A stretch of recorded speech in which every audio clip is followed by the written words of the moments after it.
Check this.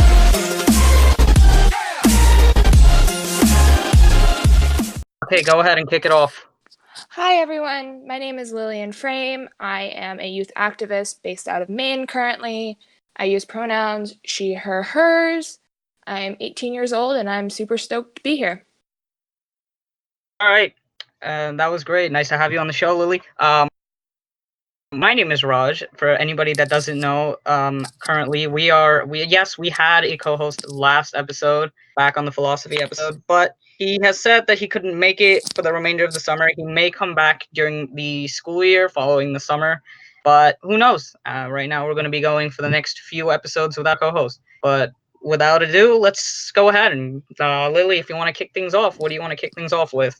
Yeah, I'll just give a little bit of my background more if that sounds okay. Go ahead. Perfect. So I am a youth activist. As I said, I'm based in Maine, but I'm going to college in Washington, D.C. next year. And I kind of remember first starting with youth activism during the time when gay marriage was being legalized. In, I think it was seventh grade, we had to do argument papers about an argument we were passionate about, and I chose gay marriage. And I was so passionate about it. I was so into it. I wrote it. And then I was kind of like, this is something that I really care about. And so I started doing more research. And that was really my first issue. I remember exactly where I was on the day that the case came for Obergefell v. Hodges, like when that decision came out and when I got the text. And from there, my life has kind of snowballed into now I describe myself as a full-time activist and a part-time student, which isn't to mean that I throw like my schoolwork away. It's just even when I'm in school, I try and relate all of my topics to what I'm passionate about, which is activism.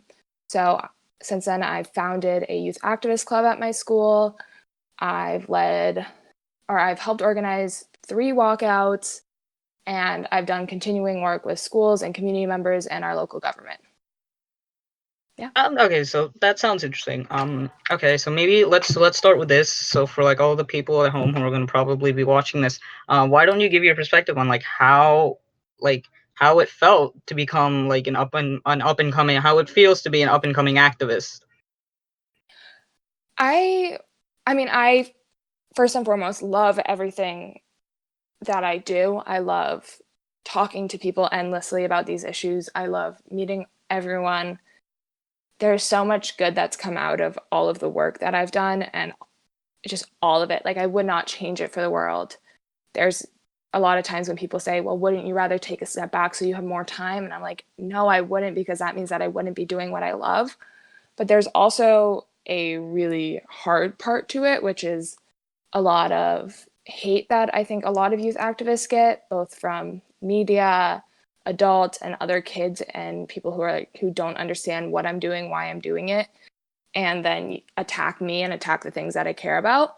So I think that as what I'm speaking about becomes more and more controversial, it becomes easier for people to attack me. But I kind of take all of that with a grain of salt, because for every person who attacks me, there's 100 more who are like loving me unconditionally, and that's what I really try and focus on. Oh, okay. I mean that really does sound interesting. Like, I know myself, I could never do what you do because like I've had public speaking fears. I hate getting up on stage.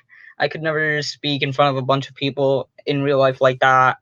Like it's I mean, just I'm always terrified. People are always like, "Well, you aren't scared of public speaking." Yeah, I am. Every time I go up to speak anywhere, whether that's on a stage or for a mock trial competition or for a speech that I'm giving at like a protest, I am terrified. I am shaking. I have adrenaline running. I always feel like I'm going to puke. I'm always like, I can't do this. And then I step on stage and I still feel like that, but it's kind of like this weird calm rushes over me.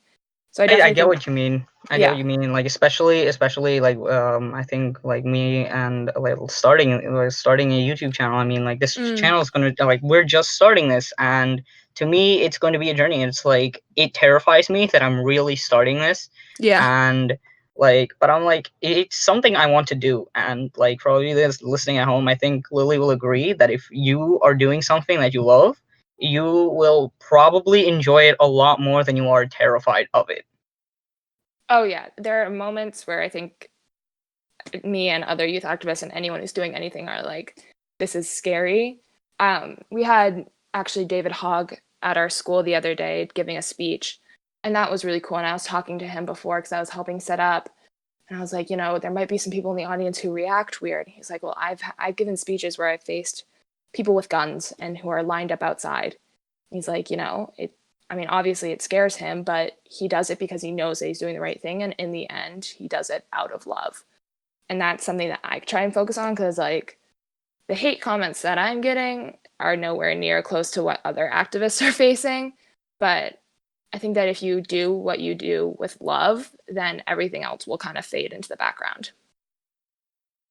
Right. I mean, yeah, that's basically it. Let's shift more into like your topic Mm-hmm. of youth activism. Like, is there any sort of topic, like today's Mm. topics, today's day and age, that you want to talk about? Like, what do you want to start with? I think that something that I really talk a lot about is the use of social media when it comes to youth activism, because I think amongst adults there's a lot of like misconceptions about it, and even amongst youth there's a lot of misconceptions about it. And there are obviously good things and bad things that come with social media. So I've kind of experienced both of it, like how it's one, a tool, and two, can be used to spread a lot of misinformation. So I think that that's a really fascinating thing. Like with social media, we wouldn't know about I wouldn't know about like half the things that are going on in the world because the mainstream media only covers so many things, and that's because they only can. So like the massacre in Sudan, the uprising in Venezuela, the police shootings, like all of these things I wouldn't and many other activists wouldn't know about if we didn't have social media available as a channel to pass them to each other. I feel like But also with the mm, thing with like on a pro when it comes to social media and mm, spreading those kind of things, it's kind of like with mainstream television news, you get a lot of mm-hmm, bias from news outlets, and you kind of only hear one yeah, side of the story. You don't get to hear both sides. So that's what can lead you to being misinformed. That like social media, with being able to freely, well, I don't know if about completely freely, but you have the option of just going out there and posting on media your side of the story. yeah, Like, and you can see you so get many to different hear different sides so perspectives. easily and not have to worry about like the bias that media has with like the like what are they called, investors that they have in each of their companies. Right, like But the important thing is that like you have to make your yeah, own like perspective yourself. yeah, and there's also some bad sides. Like what I saw this a lot, which was going on. It's like, if you share this photo on your story, we're going to give 10 meals to a kid in Sudan. And I saw that and I immediately was like, that can't be true. Because if you look on their account, there wasn't anything in the bio. There was no way of showing how they were going to do it. And so then I was like, look, guys, don't trust this. And then people were commenting and like, how do we know this? And the people were like, we weren't thinking it was going to get this big. And it's the same thing with the 10 Trees project. Like in my mind, everything that's reliant on like, oh, for however many people share this, we're going to save this many lives. Like that to me is always a questionable thing, especially when you're like, okay, how are they getting the money? How are they tracking this? How are they doing this? And those like things go viral. Like the 10 trees thing went viral and there was no way to back up what they were saying. Same with the meals for Sudan. It's like, how are you going to back up what you're saying? How are you getting the meals to Sudan? And it's like, there can be two sides. But then also now we're seeing with all of these projects coming out, everyone just kind of finding ways to recognize like what's fake and what's not. And so I think that, social media is growing and evolving. And ultimately, I think it's becoming a more positive place than it is negative. But I think it depends on the way you navigate it. And I mean, obviously, we've grown up in the generation with it. Even for those who haven't grown up in the generation, and for those who are listening and who are probably going to be far down the line, Mm-hmm. like what you should do when it comes to social media, in terms of being responsible, is be responsible enough, one, to form your own perspective out of multiple different perspectives, not Mm-hmm. just one biased opinion. And not only that, you have to know how to navigate it and know what's fake and what's not Yeah. fake. If something says that, like, that, oh, we're doing this if you give us this many likes or this many numbers, then, and if you go to their bio and there's no link in the bio or something like that, it should automatically raise a red flag that there's nothing there. Like, how are they Yeah, going to do this? exactly. How are they going to support it? Like, that should be one thing that's forefront in your mind, that like you should be deciding that. Because also, not only that, it's kind of, to me, it feels unethical to try Yeah. and help people based on the number of people that see something. You should still help people, not based on the number. Like, And it's clout chasing. It's like it's just people who are looking for this many numbers, and I think that it's so easy for people to get sucked into it. Like I saw so many people posting these things, and I was like, look, you guys need to stop posting this. It's like it's giving these people a platform that they shouldn't have because they have no way to back it up. They aren't sharing this stuff out of the goodness of their hearts. They're sharing it so they get likes, so that way it's easier for them to get attention. And that's like the most disgusting thing ever to me. like that's disgusting to me too. And for some of you in the comments who are probably going to be like, oh, you're probably posting this kind of content or sharing this kind of thing with youth activism and something like that just for the likes and the follows. I'm like, no, this is something that, okay, that has interested in me, and it's something that I'm completely okay with being on the show, and it's something that I just want people to see. Like, this series is just for people to see different perspectives, because it's this generation, and it's becoming more and more biased, and more this country has become divided, Mm-hmm. especially in America. It's just been divided. And I think that some of those divisions are actually for the better. Like in Right. my mind, I'm fine with there being a division with neo Nazis and like horrific people who think that women don't deserve the right to choose, like gay people don't deserve the right to marry, like who think that black people deserve to be over policed. Like those are people that I feel like I am There perfectly fine with there being a should be a division divide with. with, right? There is a large division in our country, but I think that some of that division is between like people who are a little bit more to the right and a little bit more to the left. But when it comes to like an issue of morality, then I think that it's good that we're dividing these people from us so we can easily say, like, look, there's a reason there's a division right now, and it's because what you're doing isn't okay. Some But I mean, of it's course, hard. some of this division that we have right now is, yeah, of course, moral and unethical, whether it's Mm, moral or non-moral, ethical, non-ethical, stuff like that. But like, there's all what I don't like right now is the mm-hmm. other kind of division we have. That's just, I don't even know how to put it into words right now. Yeah. There are some times when I see the division and I'm kind of like, okay, like, this is a little bit extra. But I mean, it's Right. hard, like, when you get all this information, because there's so much information coming at us 24/7. Like, I have 6 news apps on my phone. Like, it's constant. And I have different news apps. Like, I have Fox News, but I also have, like, MSNBC. And a lot of that is just because I like to see, like, the difference in the headlines that I get for the same issues because they interest me. But, like, information is constantly coming in. And I think that that's partially what's driving this division is that, like, there's all this stuff and people are, like, having to make these split-second decisions because you refresh the page and the entire news story has shifted. Right. So, That makes sense. It shouldn't, there shouldn't be a, like, some of this, uh, it's okay to have one perspective, but you should be open mm-hmm. to other opinions and perspective. Like this, like this similarity. Like, I, like, for those of you who are putting this together in the comments, I purposely lined this up because the idea of the social media and having different perspectives was kind of something we touched upon in the last episode, that, like, you guys, like, opinions matter, of course. Like, your opinion should, like, opinions, you should have your own opinion, but that opinion should be based off of multiple sources, not just one biased source forever. That could not end And I well for also you. think that what's important to know is that there's a difference between opinion and like morality. Right. Because when people say, well, you can't like cut someone out of your life because they have a different opinion than you, like, no, them like thinking that pineapple on pizza is good or bad or whatever, that's an opinion. Them thinking that it's okay to like put children in cages, that's a moral That issue. And that's that's where you like, draw the line. yeah, That's one of the places where you draw the line. that's like where you have to draw a line. It's like there's a difference between your opinion and your moral standing.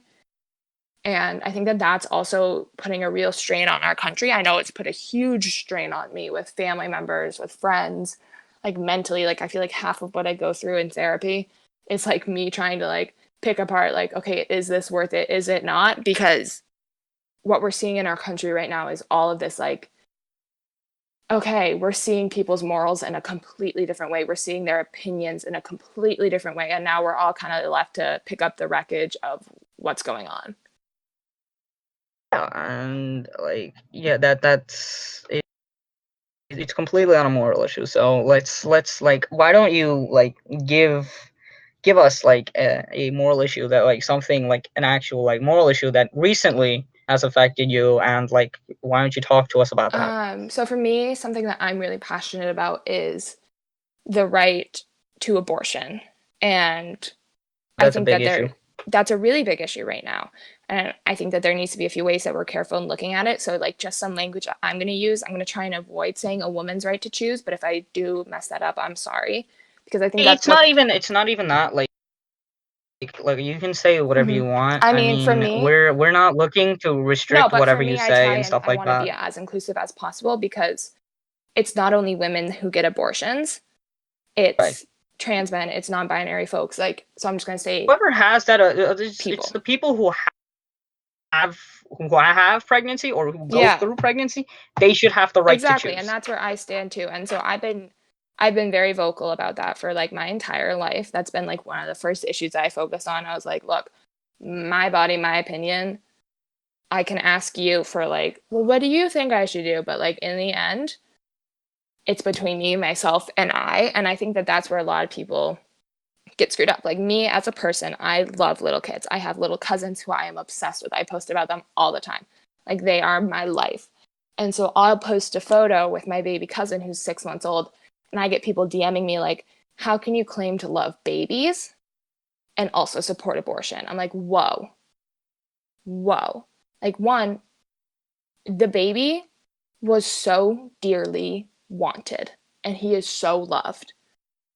But if a baby that if my cousin hadn't wanted to have the baby, then yeah, I would have supported her 100%.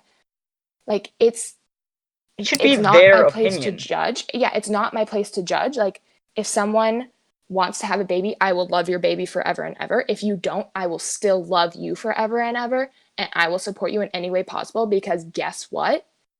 It's not my opinion and it's not my place to choose that for you. And I think that's where a lot of people get messed up. They're like, well, I can never have an abortion, or like, I think that's against what like the Lord says. And I'm like, look, that's between you and your God. And if you don't want to get an abortion, like, you don't have to. And a lot of people, That I'm like, option should yeah, always be there. yeah, exactly. It's like, look, and if you look at certain countries, I forget where, it's like Scandinavian countries where they have completely legalized abortion, but they're also giving more birth control and more sex ed, and therefore the pregnancy rates have gone down, and so have abortion rates. Because abortion rates go down when, one, you make them available, with the extra caveat of extra birth control and good sex ed. Because the reason, like, if we stop these unwanted pregnancies from even happening, then there will be less abortions. And like, you can't tell people to not get abortions and then refuse to give them proper sex ed and refuse to give them birth control. Like it just Uh, it yeah. doesn't work that way. I mean, yeah, and also like touching on that, like abortions, like an abortion changes that person's Oh, life. yeah. If they don't get an abortion, like a kid can change your life. And a kid will no matter what. It Eh, can and will like to go like even especially an unwanted for an unwanted pregnancy. Like if if you're young and let's say you get raped and you're young and yet now you're forced to have that kid. That changes And in some the states, then entire forced to way. give your rapist like visitation, which is horrible. That's horrible. I mean, what? He's a rapist. Like he should be in prison. Yeah, yeah. And And there's also, I think, but a like lot of go and just horrific like misinformation about it, which is like, well, if we ban abortion, then no abortions are going to occur. No, no safe abortions are going to occur. Here's what's going to happen. Women are going to, not women, sorry, people are going to throw themselves downstairs. They're going to throw themselves onto fire hydrants. They're going to stick clothes hangers into themselves. They're going to overdose on pills. Like, banning abortion only bans safe abortion, and what's going to happen if there is an abortion ban is there are going to be more deaths total because you're going to see the gestational carriers also losing their lives. And it's like that doesn't fix anything. That's horrific. Like, if you want to look at it from like a point of view like pro-life, like Mm-hmm.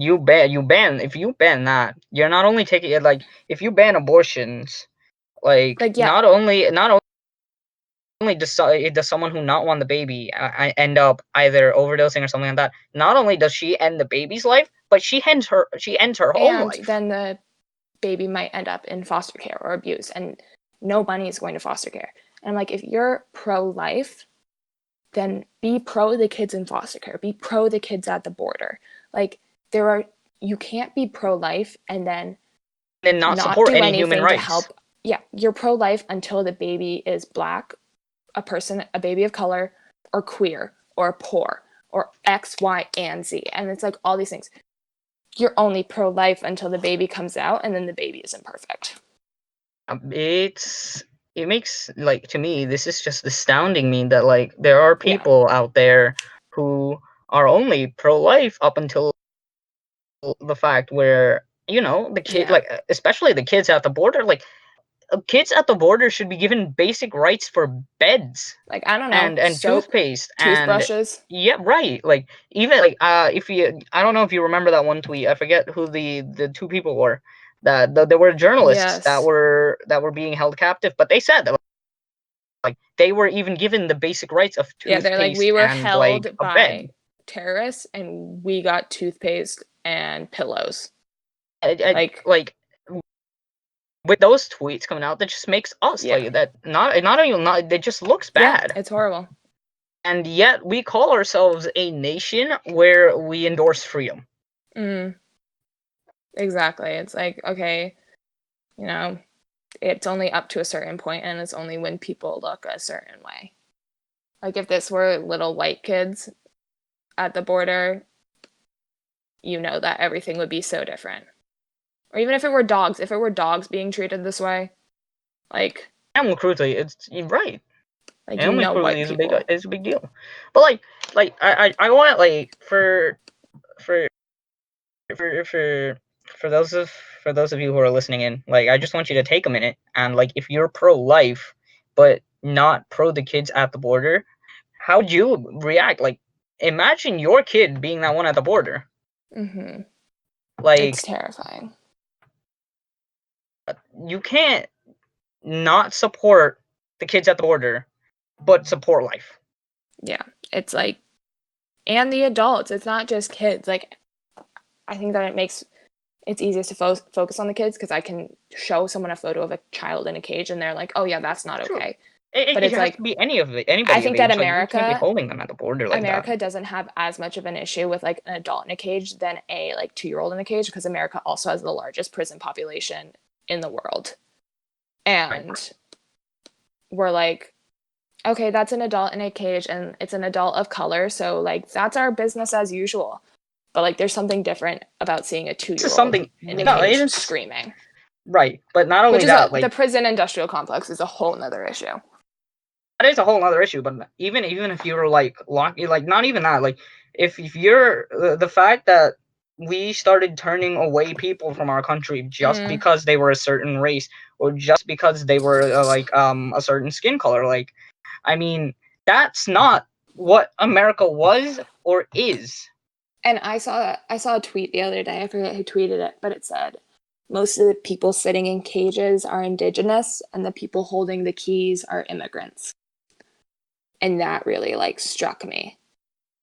It's like, how do we call someone illegal, which is a horrible word, when we are sitting on stolen land and when we are keeping them in cages on land that was and should be and is theirs. Right. And it's just like astounding. Like, you guys have heard, like, enough of this. Like, you can always go back and make your own sort of thing. Now let's kind of, Mm-hmm. like turn to a different topic. Like, what what is a topic you want to bring up? Because you can bring up one more topic, and then I'll bring up the last topic that I want to Yeah. bring up that I haven't seen as much in the news. So, what is Like something on the like a different different spec on the different side of the like a spectrum? social topic or like a topic about like specifically me talking about youth activism? Like, it's something that you've talked about in youth activism. So another thing that I talk about a lot is mental health.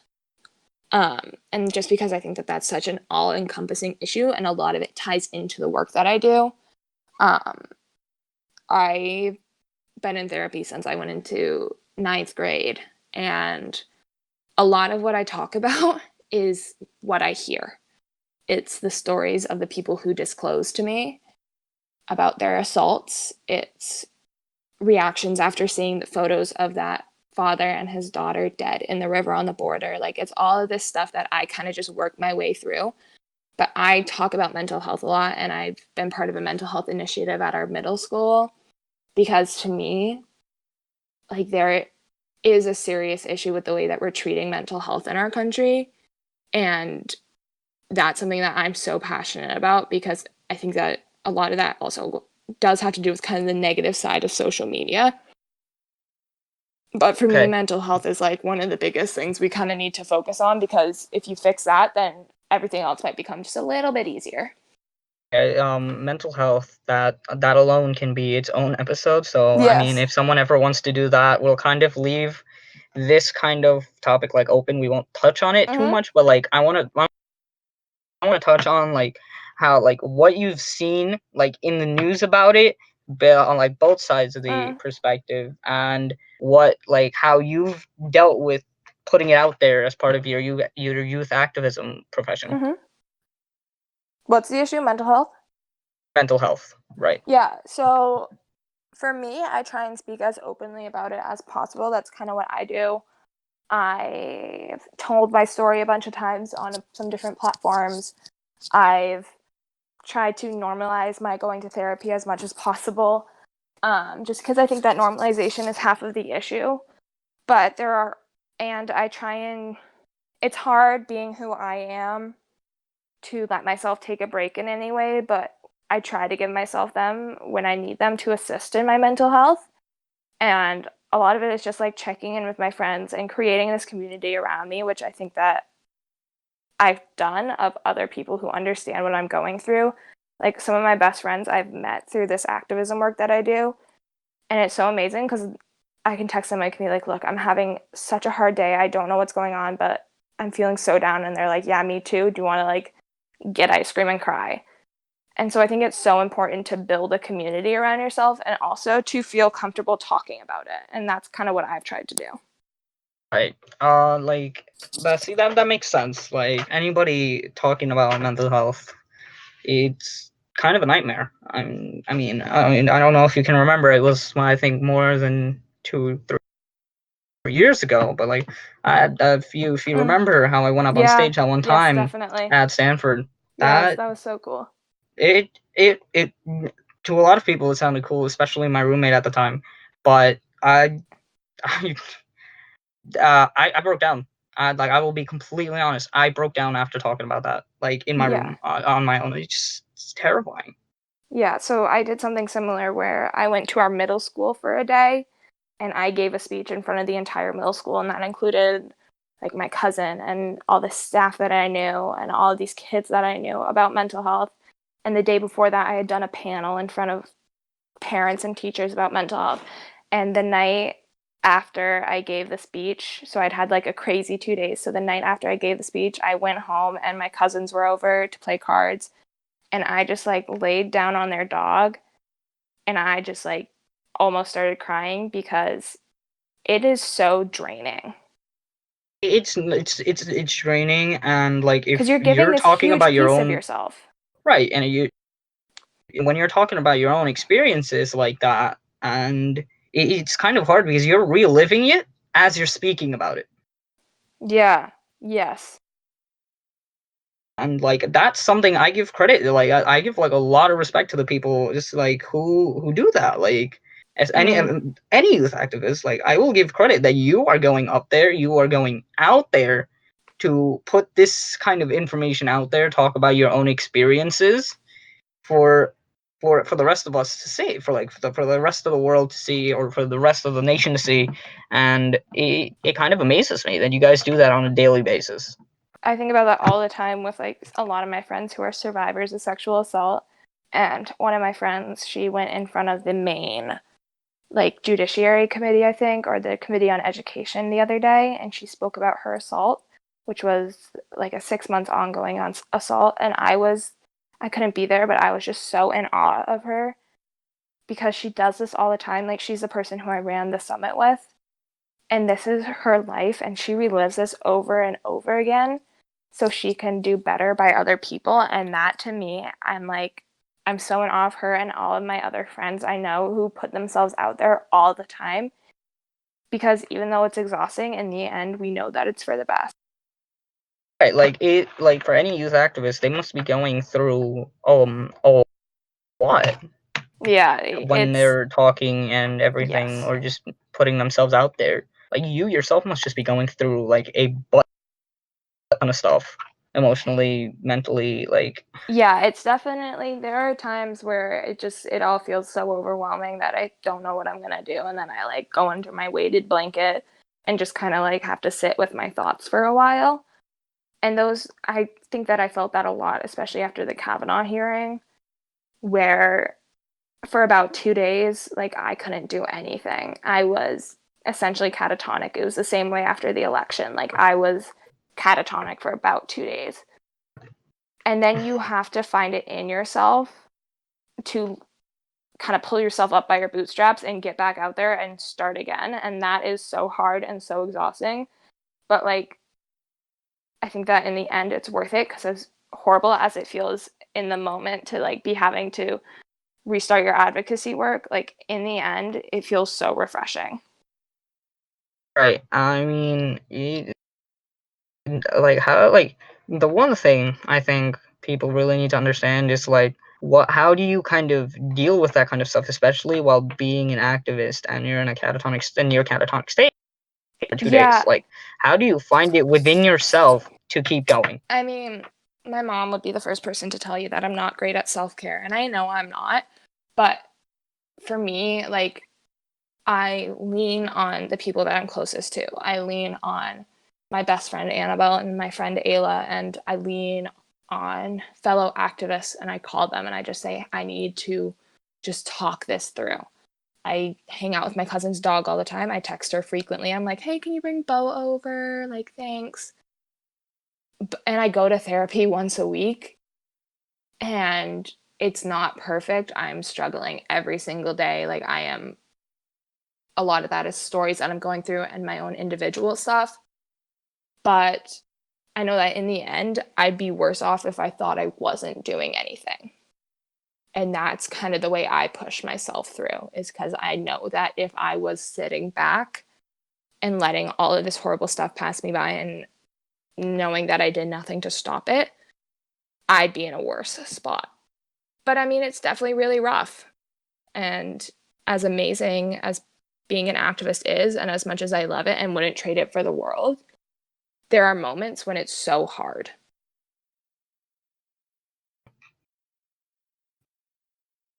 That's that's that's amazing. Like the fact that you guys go through it and you guys are still around to give us that kind of perspective to push certain news to us like that.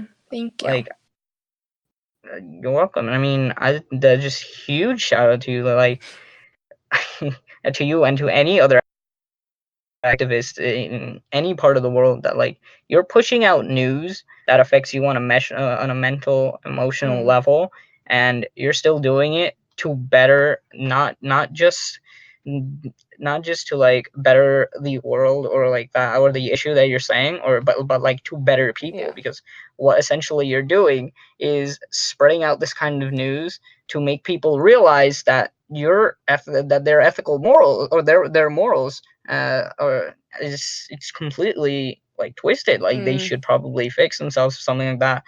Like, And it's hard because and I feel like pushing out news is sometimes all I could do, or now I can vote. But like for a few years, I was like, all I can do is push out this news because so many of us can't vote. And it's like the most annoying thing in the world because we're like, we care so much more about all of these issues than adults do. And we are the ones with the least amount of voice. And so, therefore, people are getting elected who do stupid stuff that no one wants because Right. they aren't thinking about the future because the future kids can't vote. And it's like the most annoying thing ever. Like, I Right. registered to vote within like I registered to vote on my birthday, the first free period I had, because for me, I was like, okay, great. I can use this vote as power. But I know so many youth activists who care so much more about issues than any adult does. And like, it sucks to not be able to vote. I mean, I can agree on that front. And what for anybody, like, even if you're a youth activist or not, and if you just want to share your opinion, even if it's not through the show, you can always push out your information through social Yeah. media, use it, or speak out with your own Yeah. voice. I mean, I Just think, push your own voice out there. I think that's important because if nobody listens, at least it's out there, like for us to gather or for people to realize. Because the more people speak up, the more change might come. yeah. And I mean, I think it helps create rounded opinions and rounded ideas. And, I think that Right. there's Some people never, might be afraid that, like, yeah. oh, they might shoot down my idea because it's not ethical or it's not moral or it's something that the adults talk about or something like that. And if you're looking at your idea and you're like, well, this isn't ethical, this isn't moral, then maybe you And might want to change that. reevaluate.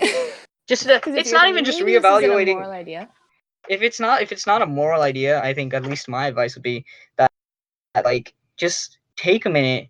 Now that you've accepted that it's not moral, it's not ethical. mm-hmm. It's if you don't want to put it out there, don't put it out there. But like, take a minute or take a few days to go through other opinions and to go through ways where you can and to find ways where you can just shift your entire opinion and how you look at things, Exactly. because your opinion is based on how you look at things, and if you change the way you look at things, your opinion will change. It'll take Yeah, time, but it works. it will happen. All you have to do is put in the right amount of work and the right amount of Yeah. effort and willpower into it. Like, Mm. you may not have the greatest opinions day one, but by day 10, if you've changed the way you look at life, And it's okay that's to a have your lot more opinion always powerful. be evolving. Like everything, my opinions on things have evolved. Like everything is always evolving. And as long as you recognize that and as long as you're okay with like saying, like, yeah, I thought this a year ago, guess what? I'm a different person now. I've learned new things. Like it's Me, okay as long as you put in the work. that's a lot more powerful that you have changed yourself, Yeah. because it'll probably resonate with more people that, like, Mm, oh, I thought this, but it's wrong. Like, I've yeah. realized it's wrong. It might switch on that light for more people that, like, oh, he Yes. thought this, but he's actually saying it's wrong. Maybe I should reevaluate what I'm saying. Definitely. Okay, so we've touched on two topics. We've touched Mhm. upon the abortion and Mhm. your youth activism activities on that, and the mental health and the youth Mhm. activism activities on that. I think one issue I'm very much seeing, I think this will tie slightly back into abortion a little bit, is the fact that I'm seeing tweets about pedophiles and rapes everywhere, and it's not being pushed out there enough. Like, well, at least in my opinion, I feel, because, like, especially in certain niche communities, because, like, especially like certain small communities, like video game communities, Mhm. nobody looks at that because it's just like, oh, it's a video game community, nothing goes on there but video game talk. I like We have, like, especially, I'll talk about this in, like, in the Pokemon community, for those of you who are Pokemon fans and stuff like that, who are involved in the community. um Back, I think it was back in it was back on, like, April 1st. Everybody first at least thought it was like an April Fool's joke, but no. One of my favorite YouTubers who I used to watch ended up being a pedophile. I had watched him for years. I had followed his content for years. He used to be a big inspiration, and Uh, he ends up being a pedophile. I forget his name, but I remember that. I remember that happening. It was not because it was the backstory. I'll give you a little bit. His the YouTuber, the King Nappy, otherwise named Kyle Yep. McNeil. Um, he he was a pedophile. He had, I think, tried to coerce like two other guys into dating him, and he had also like just and people say that was years ago. He might have changed, but and then someone else came out, like the Stormy King show. I remember him the most because he was the most recent one that we had forced, and it was like it was recent. I'm like, this Mm, man hasn't changed, yeah. and like what you people need to realize is that like YouTubers have thing can put up a persona on YouTube on entertainment, but and same goes with any activist. They can put up a strong front on the outside, Hmm. like when they speak to people, but like on the inside, or like when they're off camera or they're not on television and they're at home, they can be breaking down. Like it's or they can be a horrible people. Yeah. Like not to put you out there because I've spoken to you personally. I know you're a great person, and I think it's the fact that like not everything is how you see it. Like Yes. not everything is how you see it or how it's presented to you. That's That's what definitely, I wanted to push yeah. out there. Yeah, Because I definitely I agree. think with the with what happened in this is time in Trump's election, I think what happened was that people no I don't think anybody imagined that Trump would be putting children in jail at the border. Mm. Like I don't think anybody imagined it would get that bad. Otherwise, I don't think Trump would have gotten. I personally don't think that Trump would have gotten elected. And I think that what I try and always focus on is that in the end, what got Trump elected was the electoral college and A popular the majority. not the popular majority. And that's something, even though Clinton was not a perfect candidate by any means, that's something that I try and focus on is that more people voted for someone other than him than voted for him. And that in my darkest hours is what I have to turn to because I'm like, look, in the end, if it comes down to us, there are more people who are on what I believe to be the right side of history than we're on the wrong. And that's talking as someone who has family members who I believe stood on the wrong and still do stand on the wrong side of history. Like, there are more people who recognized the kind of individual that Trump is than there was who weren't. You guys like and for those of you listening at home, again like what you should be doing, at least in my opinion, is listening to people who are a lot closer in terms of your age, who are Mm-hmm. activists like Lily, who's only 18 and yet she's still putting out a lot of her opinions. And you should be like focusing more on the people who are your age, who can speak your thoughts, because you'll resonate more with them.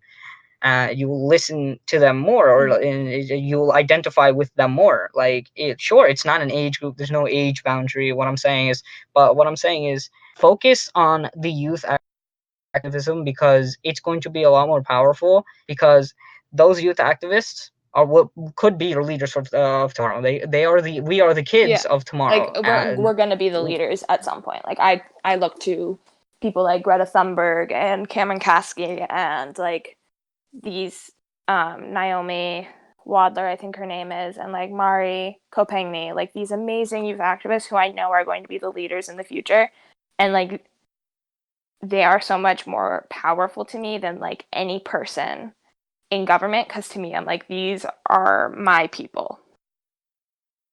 they are your people. Like, I mean, even I like totally listen. Like, whenever I look at the news, like say I find something on like the Sudan massacre or something Mm-hmm. like that, immediately what I do is I look at youth activist perspectives first, Yeah. because I know that like they're more my age. They Mm-hmm. might have they are more likely to have the same kind of thinking based on what we've gone through in this day and age And they can and also stuff like put that. information into a more easily readable perspective and instead of like using all of these like crazy big words that are specifically used to like confuse people and like kind of mix them up on what they're thinking, they can just say here's how it is in a way that is easily understandable to us. And like that's something I think a lot of people would appreciate more, because people are not gonna like people. I'm sure less and less people are turning on the news just because of the fact that they're hearing this one biased opinion, or they're hearing it in ways that they can't understand. And I'm like, or kids don't even look at the news. Like I know And for a fact everything that is breaking news. Like it's like no, not everything is breaking news. I got a notification from CNN the other day. It's like breaking news. This person beat this person in tennis. I'm like, in the grand scheme of things, is that what we're really qualifying as breaking news right now? It's, It like you should understand, like, sure, it may say breaking news, but you have to set your priorities straight. Like, yeah, what exactly. issue is more important to you? Even as a youth activist, what issue I feel like should be presented stronger or should be more emphasized on? Because I don't think youth activists would be as strong if they started like pushing out like stuff like, oh, this is the new tennis champion, or this is stuff like that. Like, it's yeah, youth activists. I feel like you guys set your priorities straight, and you have your priorities the right Because way. I think that in some ways the news puts out these like fluff stories to try and distract us. It's like, oh, well, this kid like paid for his like cancer treatment by selling lemonade. And people are like, oh my God, that's so sweet. I'm like, wait, why was this 10-year-old having to raise money for his own cancer treatment? Like, and I You think think that a about it lot that of way. youth activists are like thinking of it because we think of it that way. We aren't thinking like, oh my God, like that's so cute. Look at that like entrepreneurial nature. We're like, whoa, a 10-year-old had to crowd fund his own health care. Like, that's an issue. That is a terrible issue, and I'm just we're coming up on the we're definitely coming up on the 45-minute Mm. mark. It might be a little longer, guys. I'm sorry you guys have to sit through a slightly longer episode, but I think we'll wrap it up with Lily, like, what are your final thoughts and final words to say about the youth activism for the people at home? I'd say first, if you're an adult listening to this, it's time to kind of pull it together. Stop calling us like ambitious and using it as a pat on the head word. Stop like using us as your token young people, taking a photo for your Twitter and then using us for clout. And then stop saying like I support you, and then when it comes to us doing something that shakes up the system, suddenly going MIA. Like adults need to step up for us and amplify our voices. And for kids, I'd say that you guys are the most inspiring thing ever for me. Like I ran the climate march at my school with another activist, and at one point there a group of 7th graders like broke out of the middle school and came down to our climate march, and that was the most inspiring moment for me. And so I think that to all young people, like your words and your actions hold so much more power than you are being told that they do. And to use your voices for good and to not be afraid to use them, because in the end, you are going to be the ones who change the world. And I salute every single one of you, and I love every single one. Right, because and like my last words on this topic, like, again, I like the adults, like, I'll follow up on your kind of style of doing it, but to the adults out there that are listening, like, it's time you guys realized that you guys have the power here. You guys Mm, are old enough to vote. You guys are old enough to amplify everybody's voices. You have a lot more authority than the kids do in this day and age, and I think what you should be doing is amplifying what's right, ethically, morally. You guys have to form your own opinions, but amplify your opinion. And if it's wrong, if you realize that it's wrong, like, understand that. mm-hmm. Don't put that content out there if it's wrong just because it's Yeah. your opinion, but take a few days to reevaluate it. But Yeah. most importantly, your role here is the amplifier. Your role here is to support the kids of tomorrow. You should be listening to the kids of the future, the kids, because they are the future of the country. Yeah. And like, So and for the finally, kids, like, I mean, we'll wrap this. I'll make mine a little quick, and yeah. then we can wrap this up. I mean, for the kids out there that are listening into this, kids, teen, whatever, yeah, you guys should really start listening to more youth activists, start getting more involved, because in the end, it's your Mm. future that this is affecting, and So we my can final create more thing, change. yeah, my final thing I want to say is that if you're an adult or a kid or anyone who kind of just wants to chat with me about either what you can do to support youth activists or what you can do as a youth activist, I am on Twitter, social media, everything as Lily B. Frame.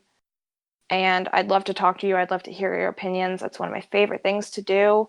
Feel free to reach out at any point if you need resources on anything. I have a master list of resources that I use. So just always feel free to reach out. And something that I always like to do is if you text 741-741, that is a toll free crisis text line. That is a great resource if you need assistance with anything. All right, and just to elaborate that, like her resources are there. They will be down in the description below if they aren't on the screen for you guys to see them, or if you guys are on SoundCloud listening to this, they'll be in the description on YouTube, and hopefully if I get my first if I get my own website running, we can have a list of resources there for you guys to use too, because her resources, her Twitter, everything will be there for you guys to use. I think with that, I feel if you're okay with Yeah. it, we can close it. And all right, this has been the Perspective Podcast. My name is Raj. Our guest was Lily. I was glad to have you on the show. It's been really Thank nice, you so and I think much. this has been important. Thank you. Thank you. Again, if you guys need anything, resources are down below. And that's about it. I'll see you when we next record our next episode. And for at least for now, um, let's keep it that our co-host Alan won't be coming back until the summer, and just I'll update you as much as I can on that front. Thank you guys, and we'll see you next time. Bye bye. Bye.